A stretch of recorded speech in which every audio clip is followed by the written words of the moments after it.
AviationPros.com is the portal website for AMT, Airport Business, and Ground Support Worldwide magazines. Visit daily for breaking news, industry blogs, and insightful articles from our magazine's editorial team. And don't forget to sign up for our publication's daily e-newsletters. It's all at AviationPros.com.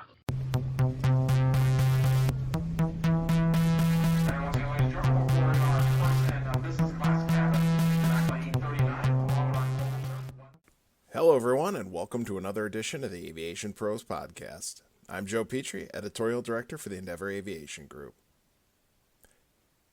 Pittsburgh International Airport has been one of the leaders in aviation innovation in recent years, with its continued investment in technology, forward-thinking moves, a willingness to take risks on innovation, and its move to remake the facility in a manner set for a modern aviation market. In the center of it all, Allegheny County Airport Authority CEO Christiana Cassotis. Having ran the airport for the past 8 years, she has guided it through the most transformative era of its being while putting an emphasis on building an airport for Pittsburgh, by Pittsburgh, to serve Pittsburgh. I recently spoke with her about the airport, the vision they have as an organization, and what the future holds for the facility. Well, Christina, I really appreciate you taking the time today to speak with us. Pittsburgh, there's always a lot of amazing news that comes out of your facility. You guys are doing so many things that's really fascinating and really innovative. So the first question I have for you today is tell us a little bit about your background and how did you get into this business? Well, let's see. From the earliest days of my childhood, I have been immersed in the world of aviation. My father was a Marine Corps fighter pilot. Flew A-4s off an aircraft carrier in the Vietnam War, was recruited to Pan American, and then he made the jump to United Airlines when they were offering guys the ability to keep their seniority if they could fly the Asian routes that Pan Am sold to United. So I would say that aviation's been in my blood right from the beginning. And I then had an opportunity to work at Massport, which owns and operates Boston Logan International. And then I started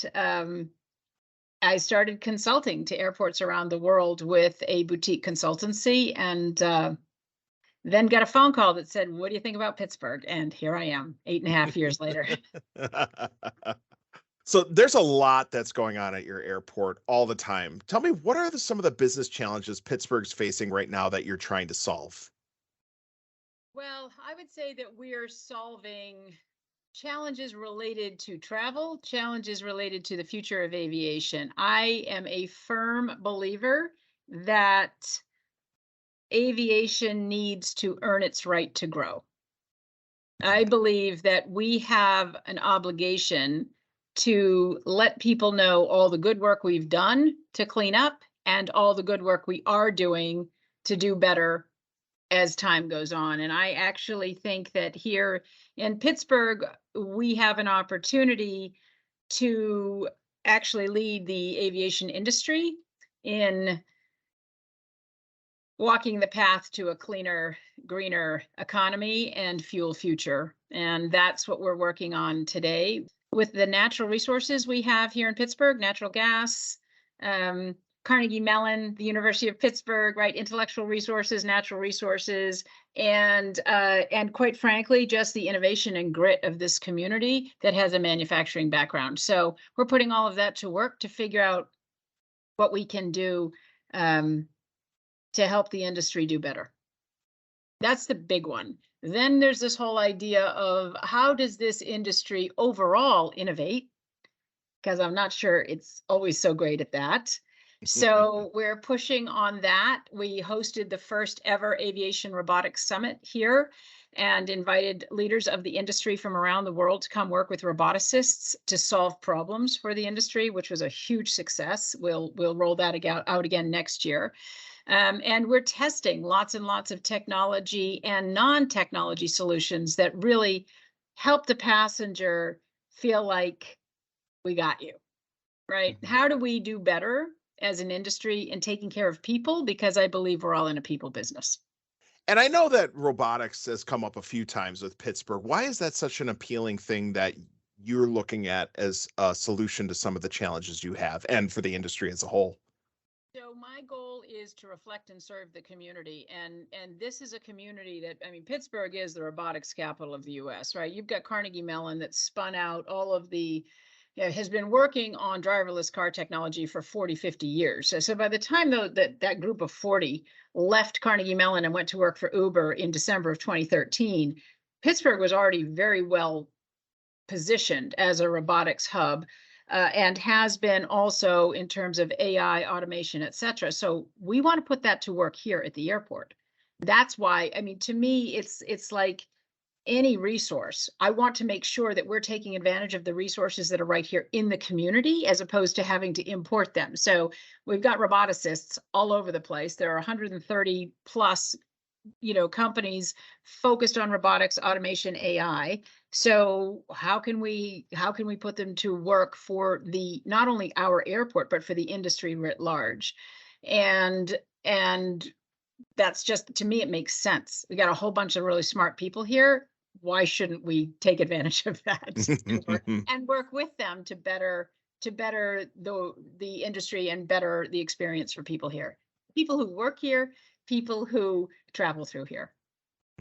And that's interesting to have such a eclectic bunch of resources right there to be thinking local when it comes to solving a problem that's not just Pittsburgh but nationally. And that's a great thing to hear that you have available. Yeah, thank you. I feel lucky, and I really appreciate the spirit of cooperation that takes place in this community, because there's just a lot of people who naturally show up with an how can I help attitude and how can we help, and we are always happy to say, oh, there's so much you can do. So that's been terrific.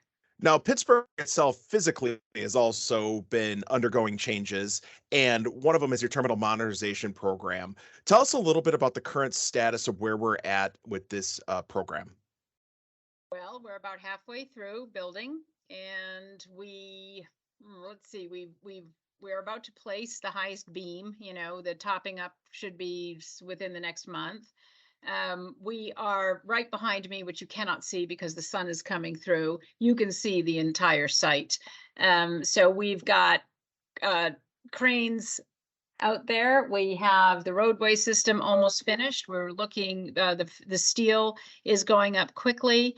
The first, I would say 25, maybe 20% of the new multimodal complex is complete. There's quite a bit of activity out there. We've got hundreds of workers, hundreds more coming, and we will be done in early 2025. So this is moving very quickly. We're thrilled at the progress and excited for opening. So you still anticipate the 2025 completion date? It'll happen on time. Oh, you betcha. Oh, you betcha. Just like any good airline, we built in, we have the block time, right? And and I'm gonna guess we're gonna go right up to it. But that's why you build for that. You build for contingency. And look, we started construction as we were coming out of a pandemic. I'm thrilled at the progress, at the partners we have working on the project, and we were very deliberate that this would be an airport built for Pittsburgh by Pittsburgh. So 90% of the people and the products are local. And I mean, even the steel that was manufactured across the river. Very cool. It's cool. It's really cool. Yeah. Pittsburgh still makes things. That's good to hear. And so what has been the biggest challenge this halfway point so far? Coming out of a pandemic, I got to imagine it's something this big. There had to be a few rough spots that you had to try and work through. Yeah, I would say that, look, whenever you're putting one new building up against an existing building, you're going to have to figure some things out. I can tell you that some of the challenges have really been around the as-builts. The drawings that we inherited from when this was built 30 years ago didn't necessarily reflect everything that we found when we started to do construction. Okay, so when you're drilling caissons or you're laying foundation, we found some things we didn't expect. So that caused a little bit of delay here and there. We also pivoted on the connection from the new building into the old building while we were in construction. We figured a better way of having people exit TSA in the new building and arrive in the old building. And that required a change order and pushed us back a few weeks. So that's okay. It's the right thing to do. We're going to be living with this facility for a long time, and we wanted to make sure we were really providing the best experience possible. And getting this thing forward, tell me about some of the biggest motivating factors the team has to try and get these improvements online and hit that 2025 deadline. The biggest motivation is we have a schedule to hit, and we are going to prove to the industry that we can hit it. We are going to prove that to the airlines who took a chance on us that we can actually deliver this program on time, and that we can deliver an airport experience that we promised, which is one that really does put the passenger first and is incorporating the type of technology, and I mean that's useful, that's productive, that helps people, doesn't substitute for people, but actually helps people who work here and who pass through here. So yeah, we're going to hit it because we've got our reputation on the line, and we care about that. Mhm. And outside of just the big shiny new building you're going to have, tell me, what are you most excited about with this new terminal program? So the terminal itself is, I would consider the physical manifestation of all the change that we've been driving for the last 8.5 years. It's not like we woke up one morning and said, let's build a terminal. We have been on a steady path, we have been walking very deliberately through how do we do the best we can for this community, for the people who work here, and for the people who travel through here. How do we make this airport work for staff, for partners, for passengers? That's what I'm excited about. I'm actually excited to open a terminal and feel like, yeah, this works for lots and lots of people. Whether, you are a parent pushing a stroller with twins in it, and it's large and bulky, or you have, somebody in a wheelchair, or you are hobbling on crutches, or you may be, visually impaired, or or you've got sensory processing issues. This airport's going to work for you, not just for the single business traveler on the day trip, right? So we want to build a facility that people feel they belong in. And my feeling is everybody's traveling for something really important. There's something important happening. That's why this trip is happening. And so we want to make sure that the experience is good. And if things go wrong, that we can fix them. That's what I care about. I want people to feel like, yeah, Pittsburgh, I love traveling through that airport. I actually want to have that be the predominant feeling, as opposed to, oh God, I got to go to the airport, right? There's a lot of airports we feel that way about.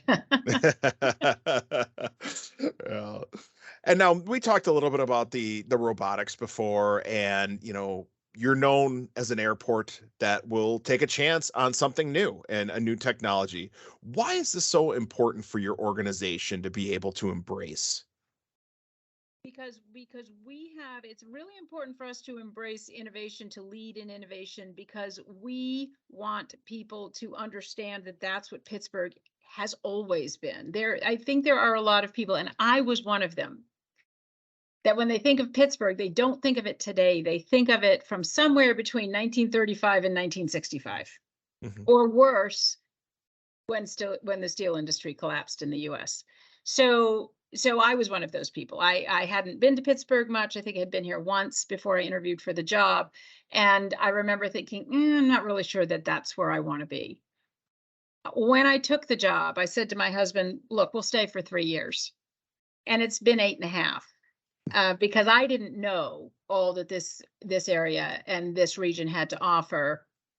I didn't understand its history, and I certainly didn't understand what it was doing in the present. So I really think that there's a huge opportunity for this community to be on display, and that's one of the things that I'm really passionate about. Because these are resources that, just like way back, Carnegie, Frick, Mellon, Schwab, Westinghouse, all these guys, let's face it, although there were a few women like Rachel Carson and Mary Ann Durr and, Martha Graham, and lots of women who came out of Pittsburgh as well, who went on to affect industries and arts and culture, et cetera. That's still happening today. And I think that story doesn't get told as Mhm. often or as well as it can be. And I want this airport to be part of that. Hmm.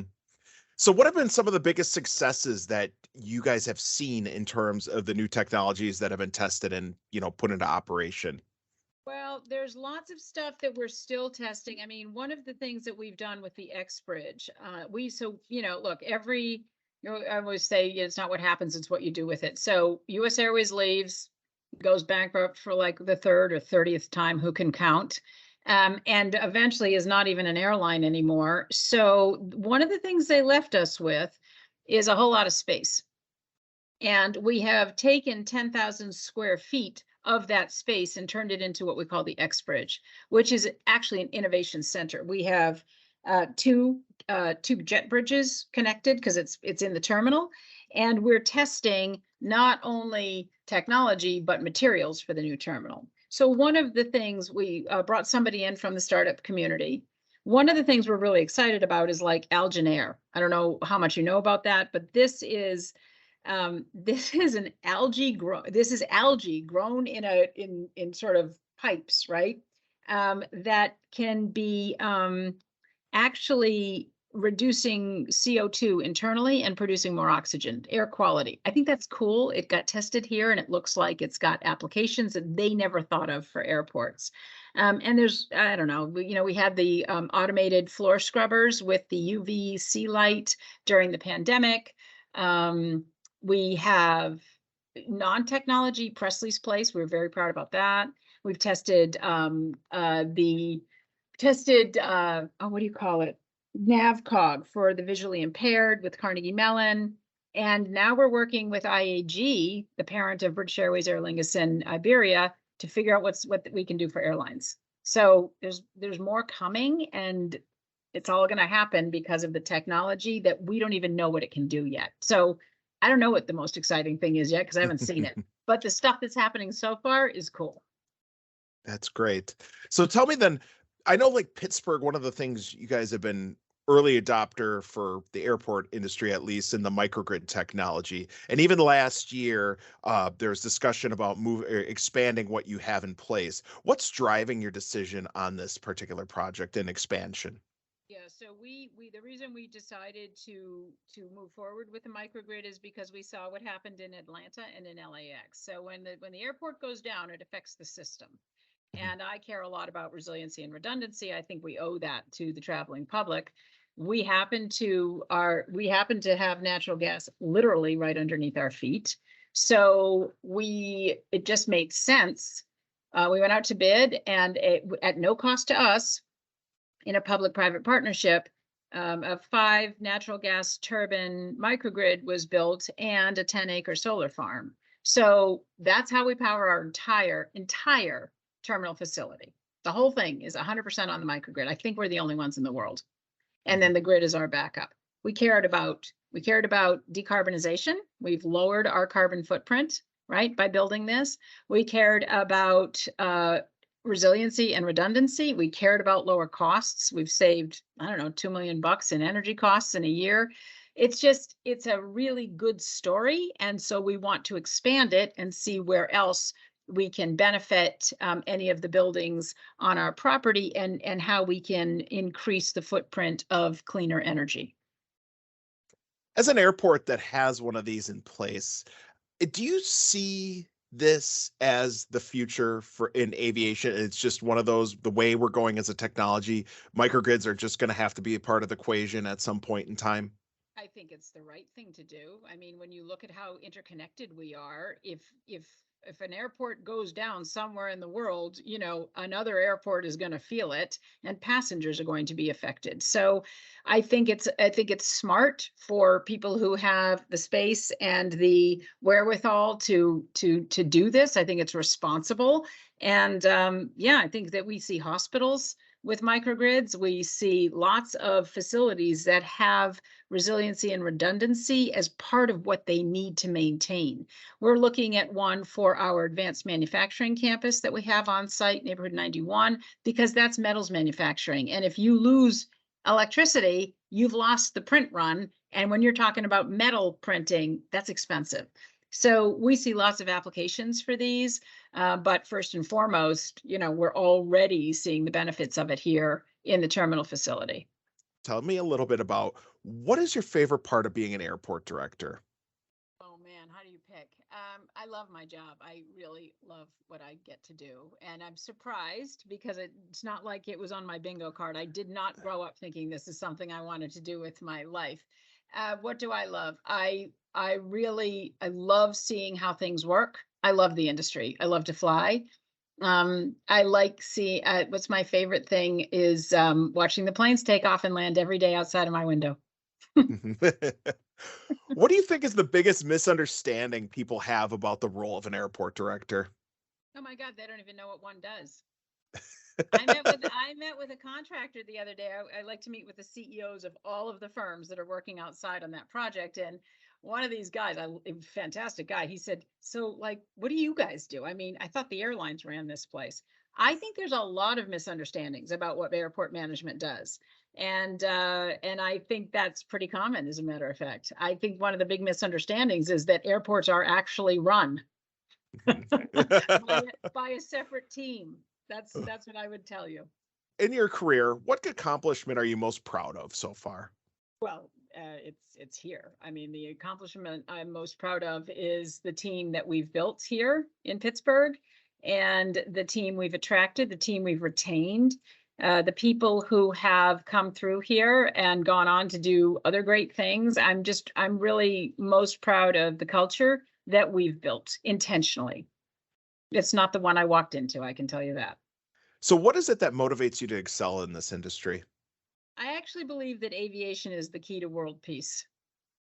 Really? Yeah, I do. And this is what worries me about what's happening in Europe. Europe is going to decarbonize by making it harder and more expensive to fly. That means fewer people get to have access to discovering that maybe people think differently than they do or experience the world differently than they do. And I don't think that's good for any of us.